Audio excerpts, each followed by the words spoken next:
Hello everyone, my name is Andrea Guzman. Today I'll be discussing the task-based language learning.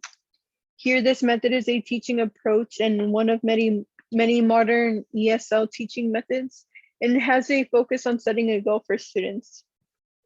This can be present through a report video or a presentation, and it's achieved through three main stages. The first stage is a pre-task. Here, the teacher introduces a task to students and gets them motivated to solve it. Once engaged, the teacher should explain what is expected for the task. The teacher can give an example and can offer advice on how to approach the task.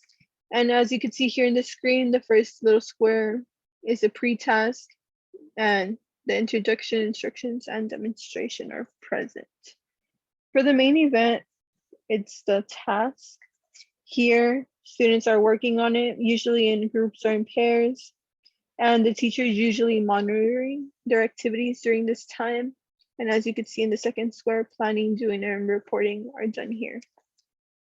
For the final stage, we have the review.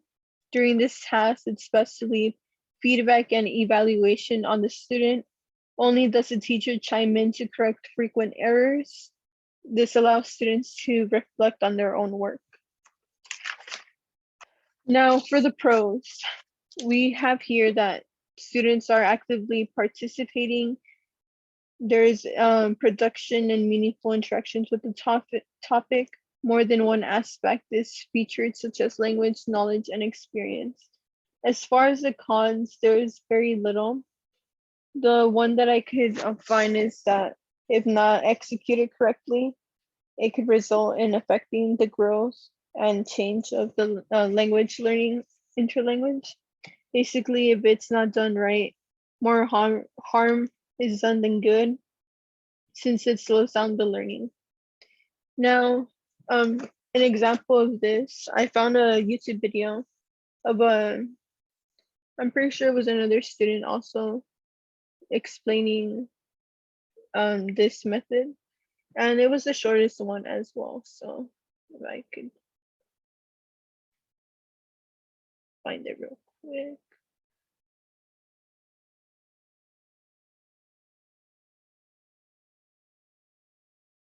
Here it is.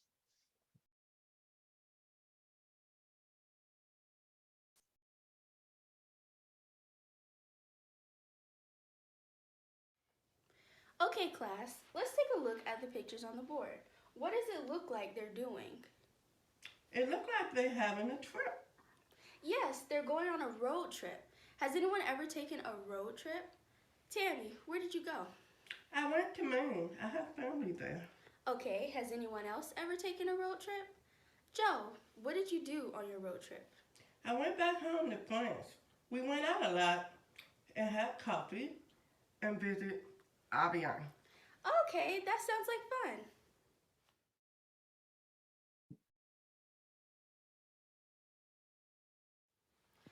So today you'll work in pairs planning a road trip for me to take across France. On the first page, you'll put a star on all the cities that you think I should take, and then draw a line connecting all of them. On the second page, you'll write the name of the city, why I should visit this location, and then what should I do there. Try to pick at least 3 places.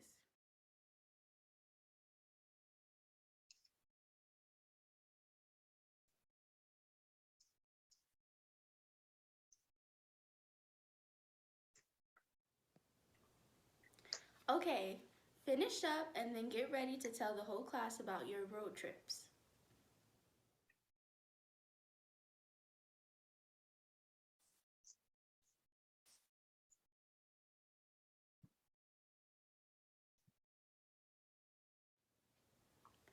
All of your road trips seem like fun.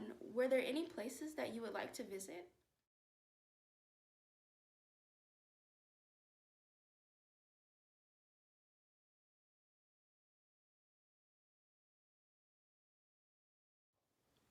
Now I would like for us to watch a video of a group of guys filming their road trip around France. Listen to some of the things they did and where they went.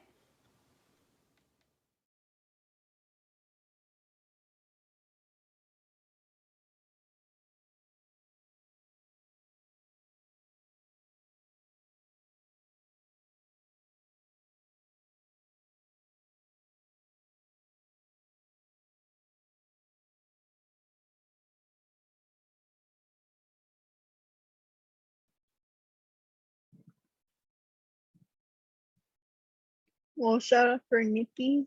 She did a very well job with the breakdown.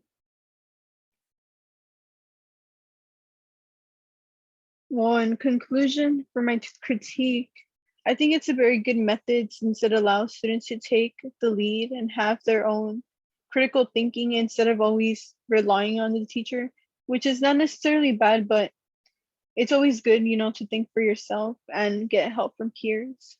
And then this made me think back when I was in school, middle school and high school, how sometimes I would get frustrated whenever I guess the teacher would use this method because they would always tell us, have you asked one of your peers first instead of going directly to them?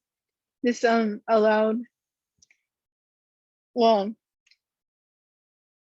well this allowed me to interact with my peers and solve my question, but usually I always found my answer with them, and sometimes I got a better explanation that I sometimes could get than other than the teacher. So I would definitely use this in my own classroom. Thank you very much for your time.